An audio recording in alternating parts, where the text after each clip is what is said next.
So this video is over natural selection. So natural selection is an organism's ability to pass on its genetic makeup to the next generation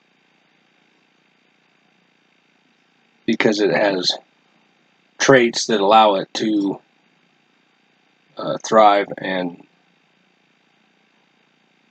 breed and multiply and breed. So there's lots of things that can factor into that. An organism's ability to endure environmental changes, traits that give it the ability to utilize the habitat that it finds itself in.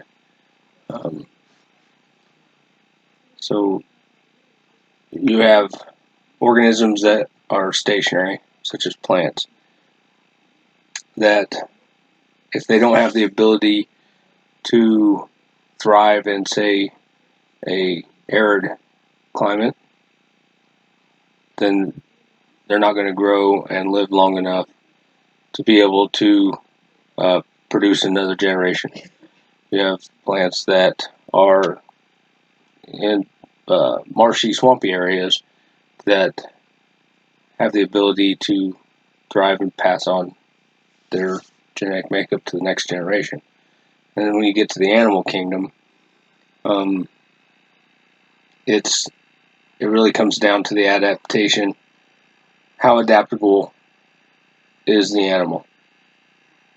Is it a genetic physical trait that gives him the ability to thrive and pass on his next generation or his genetic material to the next generation? Or is it an intelligence thing that gives them the ability to thrive and pass on their genetic material to the next generation?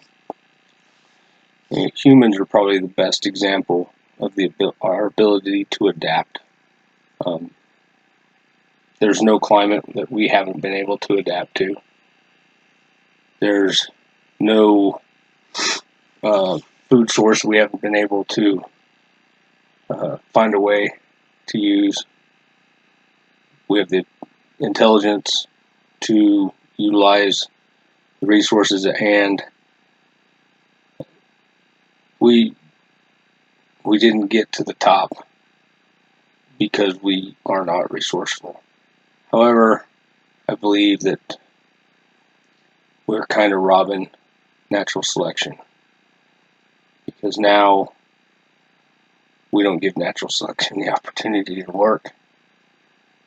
We get in the way, and we're making our species weaker because of it. That's just my 2 cents.